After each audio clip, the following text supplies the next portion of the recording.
You are now listening to a 3 podcast.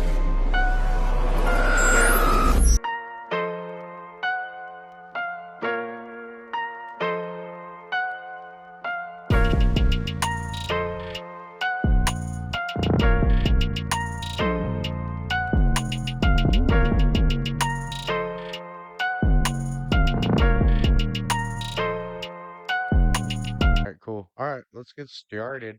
Okay, What's going on, you guys? My name is Jet like the plane, and I'm Chance like the opportunity, okay? and we're And still formerly, I don't like, know, oh, at this point, it's becoming like a going out of business thing. we are the podcast formerly known as Riffs and Spliffs, where sometimes We used to we riff, used to riff. and we used to I spliff, don't know what happened to us. but we stopped all that, and Yeah. now we are just used to beers. Cut that shit out.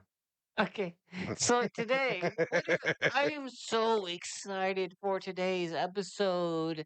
I could barely contain my little jalapeno in my pants. Um, My little penis. yeah. Anyways, Jet, what is today's episode? Today, you guys, we've got a really special one. We're gonna go over our favorite Quentin Tarantino movies. Actually, I think what we've done is we have ranked all of the Tarantino movies that we feel are Tarantino movies, and we're gonna rank them and watch 'em- or not watch them, but give you guys our thoughts and why we chose the way we did and all that good stuff. Okay, okay, okay. Okay. All right.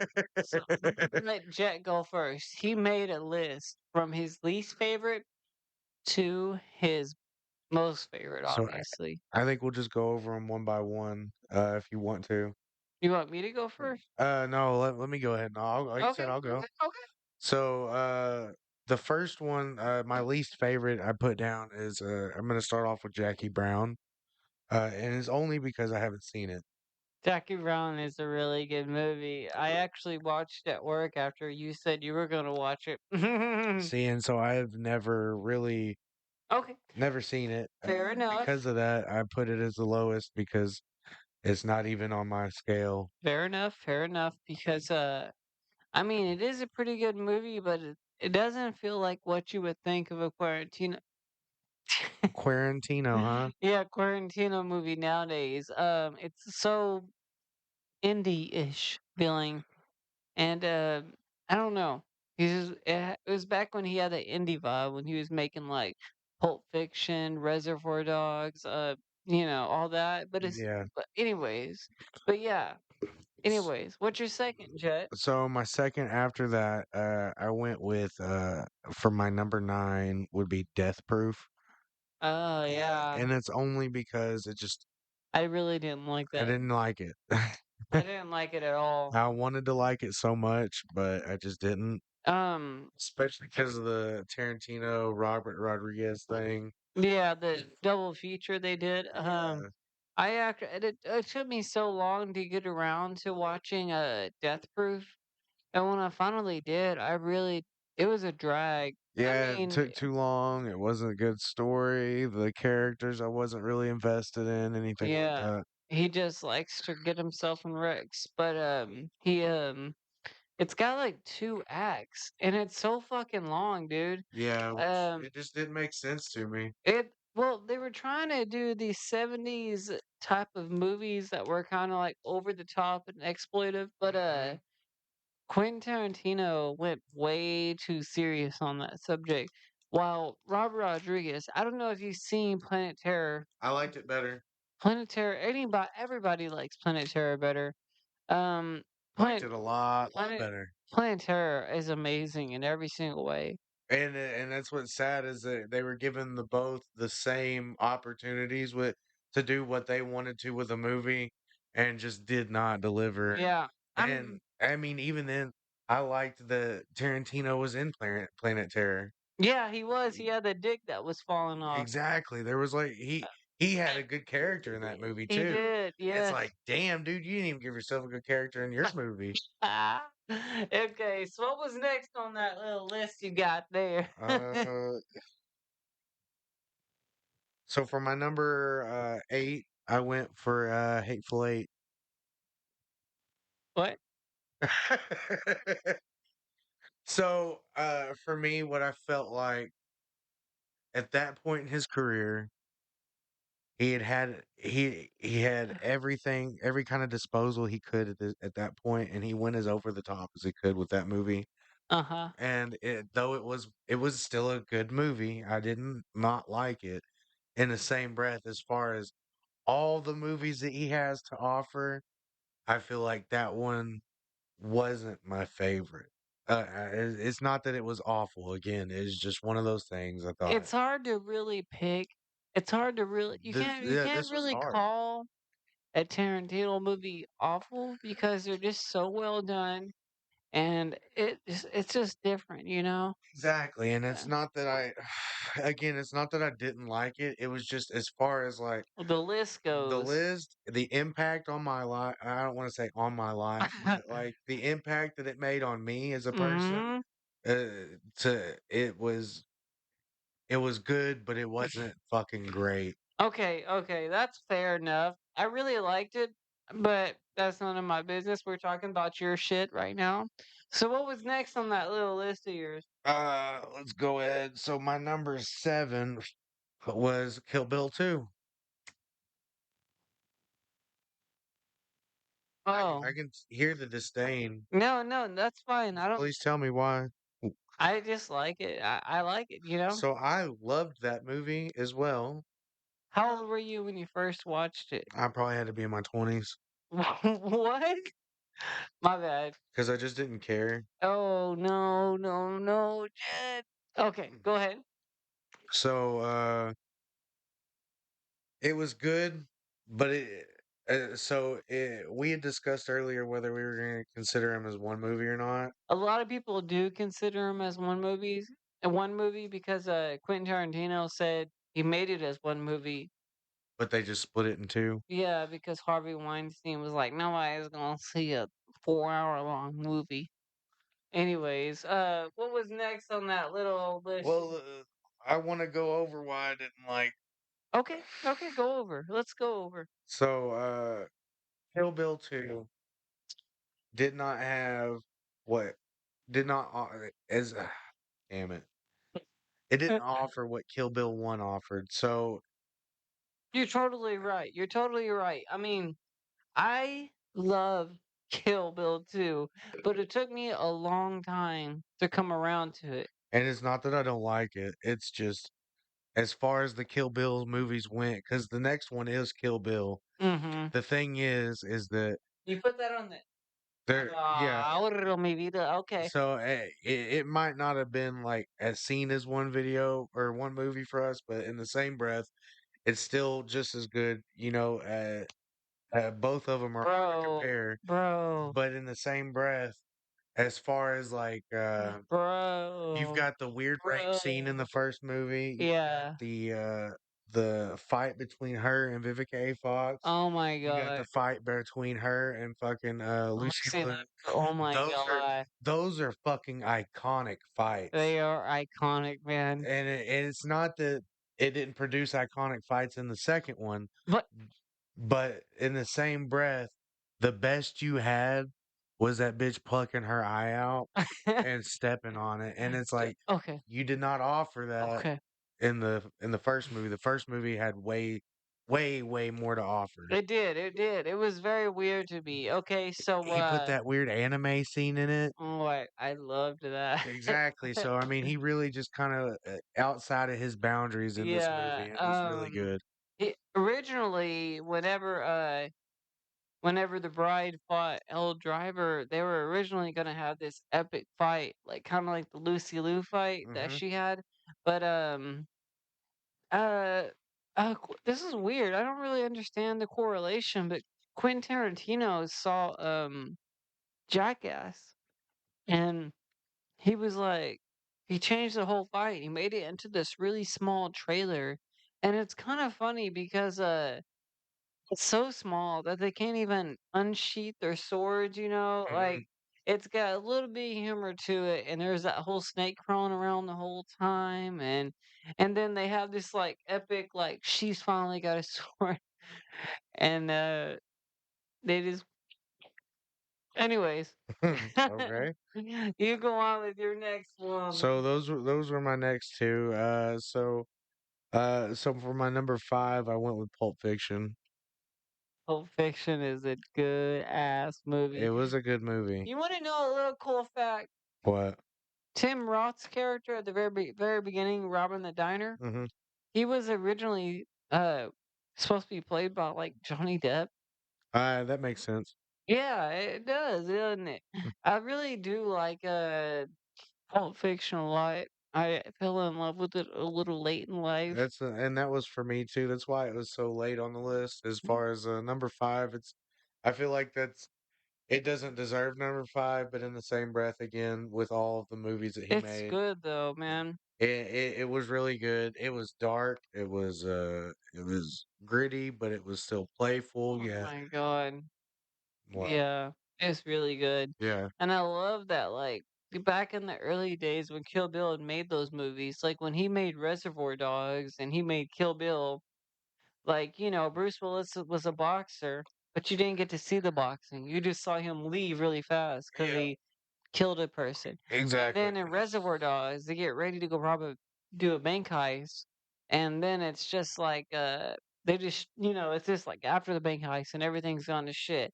And that is such a dope, cheap way to do storytelling. I Hmm. can that movie. Ooh. Anyways, what was your next one after Pulp Fiction? So after Pulp Fiction, I went ahead and I put Res Dogs. I love Reservoir Dogs. It was really good. So for me, that was like the first mind fuck movie. It felt like for me that I really was like, damn, this is good.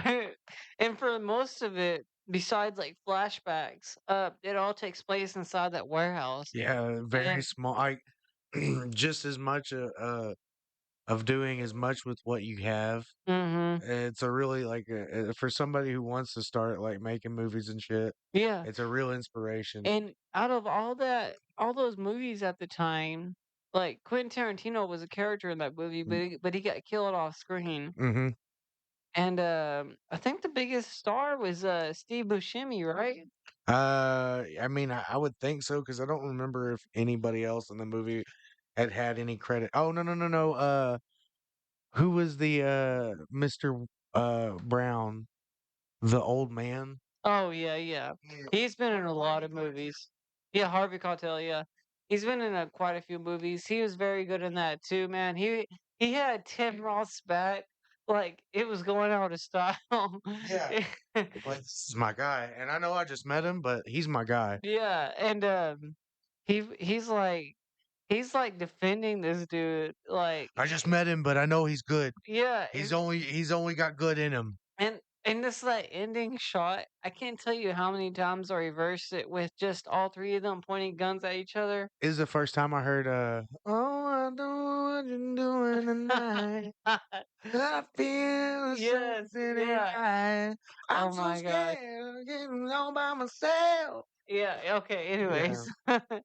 That was good. And then when finally Tim Ross like, "Hey, I know you're shot in the chest, but I am the secret cop all the time, all this long." And then he's like, You little "I'm just fuck. gonna fucking kill you now, bitch." You fuck. Yeah, do you think and I love after everybody got shot, Steve Buscemi crawled from under the stairs and just like looked around, grabbed the money and ran. And it's like, who deserves better? Mr. Pink. Well, throughout the whole movie, he was saying that everybody was acting so unprofessional, and he doesn't want to know anyone's names, Yeah. and you never know his name either. No. And do you think he actually made it, or do you hear like cops I think stopping? you hear a shootout at the end. I You hear, think you do. It's been a minute, but I really think he didn't make it. I like to think that Mr. Pink. I like to think that he made it to I like to think he made it to Mexico, but we never know. just let him chair. And what else? What else you got? So for my number three movie, I put Once Upon a Time in Hollywood, which I'm gonna be Mm. honest with you, was a good fucking movie. The first time I watched Once Upon a Time in Hollywood, There's a chair right here, but underneath his knees. oh, anyways, the first time I watched Once Upon a Time in Hollywood, the first time I saw Res Dogs, We're not talking about songs anymore. Once Upon a Time in There you Hollywood. go. The first time I saw Once Upon a Time in Hollywood, I I really didn't like it as much as everybody else did. Fucking dumbass. I'm serious. It took me a while. And then one of my other friends went and watched it and was like, "Hey, I don't know what the fuck you're talking about. The movie's amazing." So I was like, "Okay, I'll give it another shot." Yeah, I'll And be I honest. watched it. What? I Go ahead. Be honest. Be honest. I was expecting it to be not as good because it came out after Hateful Eight. I wasn't the biggest fan of Hateful Eight. Uh, Well, you do know Hateful Eight bombed in the theaters, and a Quentin Tarantino said in a interview that it gave him his first like ego. Ego check. Yeah, like he was checked by that because Well, he should have been because again, it was just not shut the fuck up. as good Anyways, as it should have no, been with all the opportunities shut that the he fuck up. had. Shut the fuck up. Shut Anyways, the fuck up. anyway, and Once Upon a Time in Hollywood, though, after watching it a few times, I love that movie so fucking much. Fucking what a goob. Do you, Uh, do you think that Clint what is his name? Clint what? Eastwood. No, Brad Pitt's character. I have no idea what their names were. His name is Clint Booth. Yeah, that's right. Do you think Clint Booth would have beat Bruce Lee hand to hand in that little fight they had, or do you think Leonardo DiCaprio. You think he would have? Or you're talking about Brad Pitt? Brad Pitt? I don't know. Remember when they fought him and Bruce Lee? Yeah, I just that scene. The only thing I'm really paying attention to is his hairdo Uh huh. Yeah. because he's got that fucking top piece on. Yeah. He shakes it off. Yeah, it He's looks just fucking goofy as hell. he keeps calling him Kano. Or Yeah, because that's who he played in the Green Hornet. But oh yeah. I love the What do you think about the ending though? uh uh Whenever the it was good. Tex It was and fucking good. it was It's good. good. So the whole time, my favorite part is that all these movies are like kind of based off of like some real life scenario, and Alternate, yeah, alternate. an Yeah. alternate universes, and the whole time the Shannon, what's her shit? Shannon Sharp is that? No, that's the black dude that fucking reviewed with Cat Williams the other day. Shannon Tate. Shannon Tate, Sharon Tate. Sharon Tate. Yeah. Good Lord. You know she's gonna die the whole time, Yeah. It's like an impending doom when you're watching the whole movie. and so to find out everything turned out the way it did, It was fucking especially fire. for Leonardo DiCaprio and shit, Yeah. and then he fucking breaks out that fucking flamethrower. Dude, and when Tex bumps in and he's got the gun God, and Brad Pitt's tripping, yeah, yeah. and he's like, "Are you real?" And he says, "I'm as real as a donut, motherfucker." Oh, yeah, I'm the devil, and yeah, no, no, your name was. He was like, "What was your name?" I'm the devil, and I'm here to do the devil's business. Nah, it's much dumber than that. Way dumber than that. Yeah. And then like they just fucking obliterate the Manson family or the Manson followers. Yeah, it was again. I think my favorite ones are the ones that have a little bit of history in them. Yeah, yeah, that's why I do like Inglorious Bastards so much. So speaking of which, that's my number two. Like, Yeah, wow. I really again at that time I had just started getting into like World War II documentaries, I love that shit. and Yeah. so like the real interest in that era, kind of for me as a grown up, Oh yeah. And I really started to hit.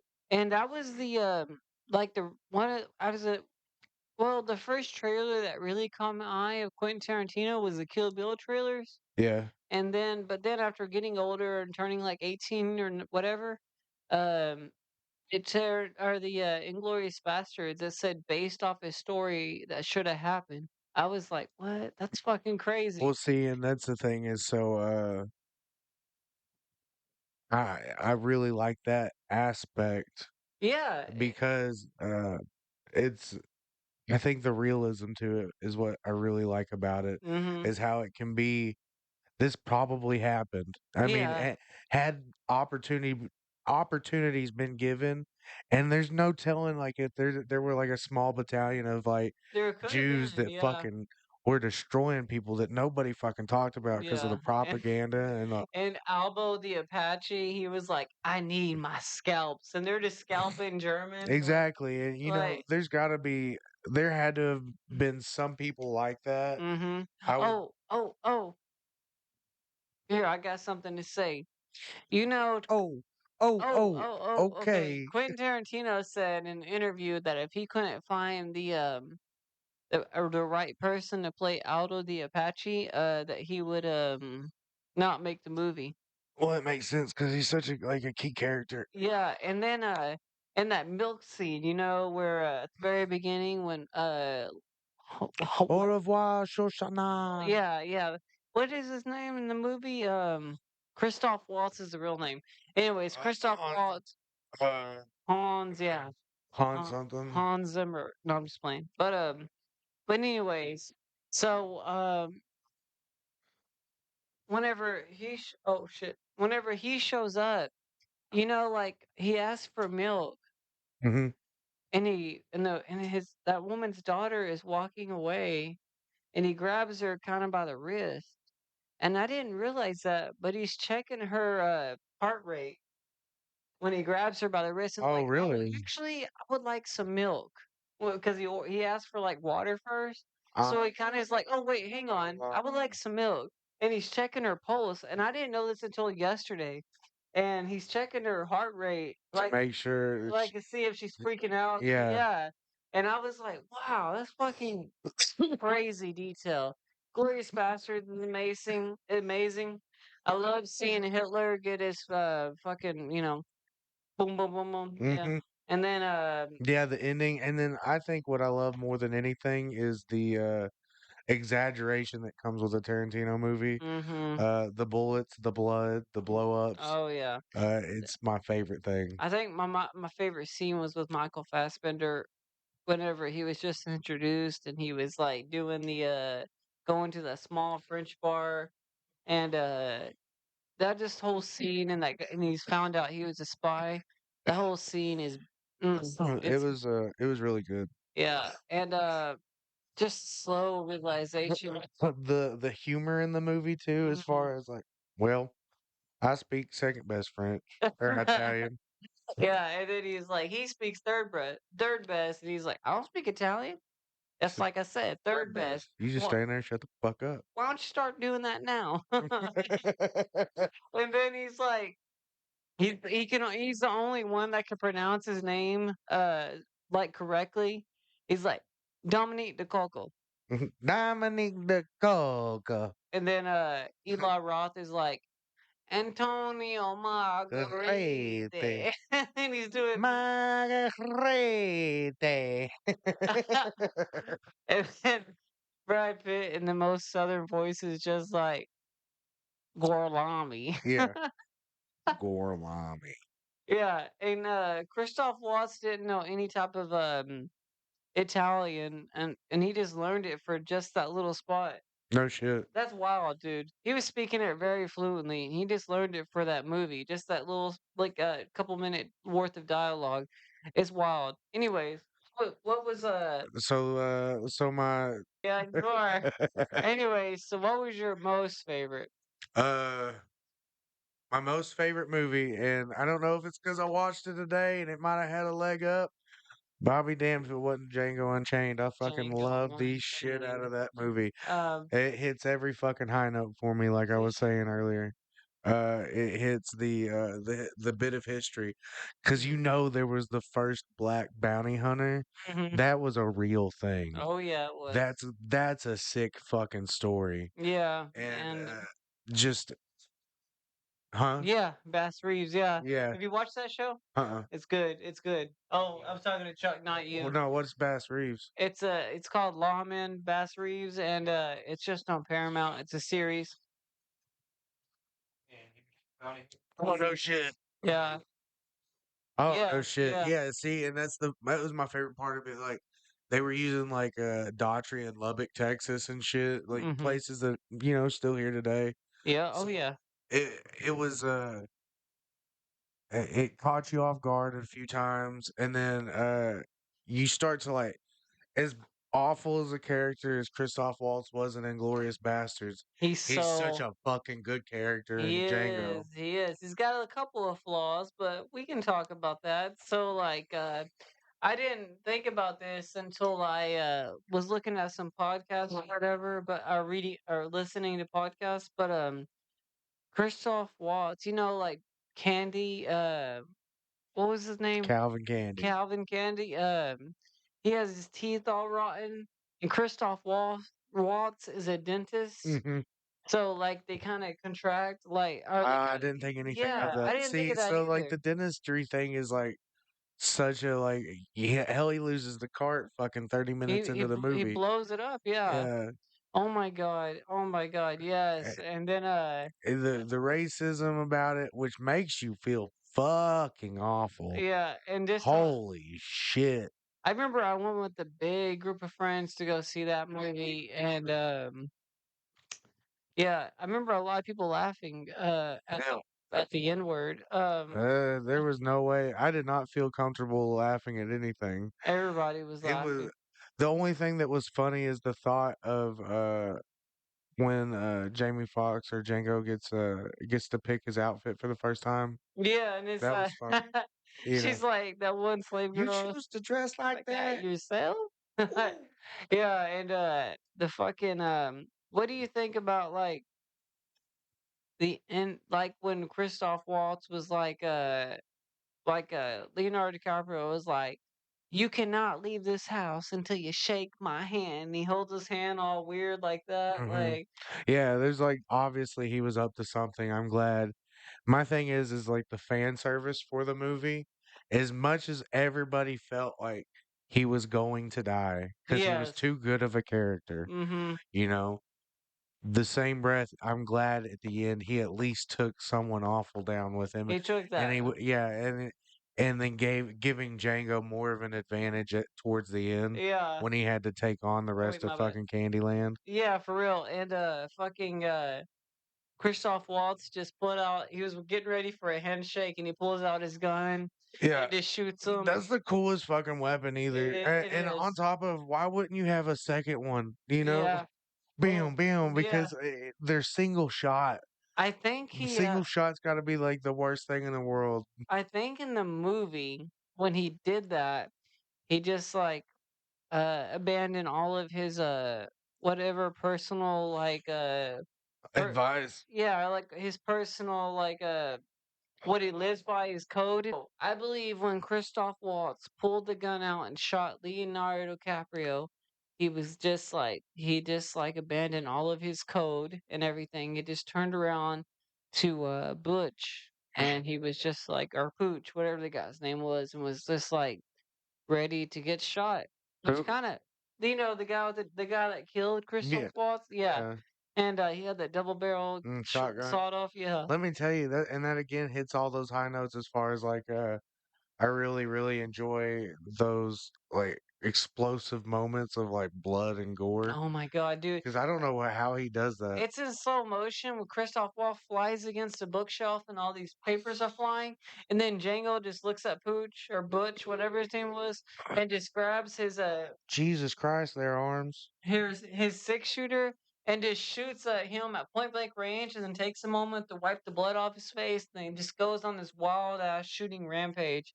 Eventually, he does get caught, and he almost gets sent to the mining company, and yeah, yeah, yeah. What did you think about the KKK little meeting? I think it was probably a big moment for Jonah Hill. You know what I mean? Yeah.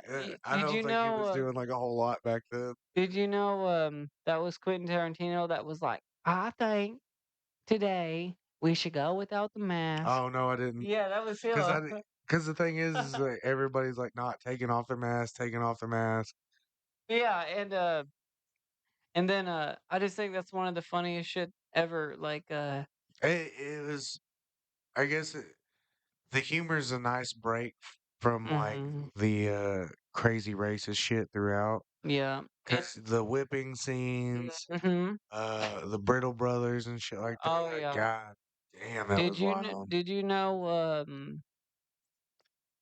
it was supposed to be like way longer like most Tarantino movies, and Jonah Hill's character was supposed to get killed by Calvin Candy over a poker game. Oh yeah, Yeah, and you know the blonde girl that has like the red bandana or the red scarf wrapped around her face, yeah. and she carries around the double-bladed axe. Her and Django were supposed to have this whole epic fight scene, and her jaw was supposed to be missing. And like, there was so much to that movie that was like left on the cutting room floor. It's absolutely insane. Your battery's about to run out. There's another one up there. That's cool. Anyways, yeah. So I like Django. I really like Western movies, and Django kind of hits a spot, but I think you would be surprised about my list.